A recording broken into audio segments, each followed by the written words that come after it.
దేశం కాని దేశానికి వెళ్ళాడు. ఐగుప్తు దేశంలో ఉన్నాడు. తనకు వివాహమైంది, 2 పిల్లలు పుట్టారు. ఆ ఇద్దరికి ఏమని పేరు పెట్టాడో తెలుసా? పెద్దోడికి మనష్షే, రెండో వాడికి ఎఫ్రాయిము అని పేరు పెట్టాడు.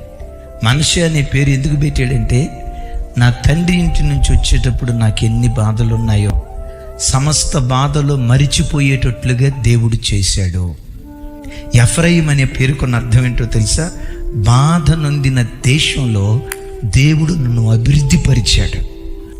2 పేర్ల దగ్గర దేవుడు అనే మాట కనబడుతుంది.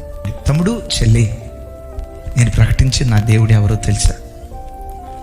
ఏ ఇంటిలో బాధలు అనుభవిస్తావో, బాధలు అనుభవించిన ఇంటిలోనే దేవుడు నిన్ను అభివృద్ధి పరుస్తాడు.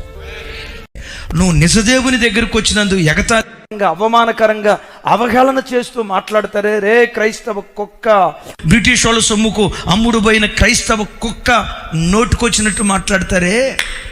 నువ్వు వెళ్తున్న కాలేజీలో నువ్వు క్రిస్టియన్ అయినందుకు కొంతమంది ఎగతాళిగా నీ వైపు చూసి, దాని మొహం చూడు, నుదుట బొట్టు లేదు, దాని మొహం చూడు, చెవులకు ఆభరణాలు లేవు, మొనమోపి దాని మొహం ఉన్నట్టుంది, యవ్వన వయసులో ముసలి తయారైందని కొంతమంది సూటిపోటే మాటలతో నేను బాధ పెడతారే.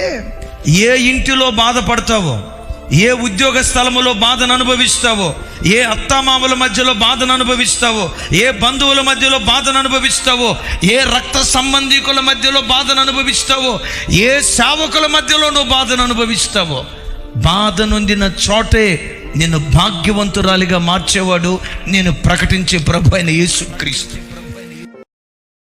Download ShareChat.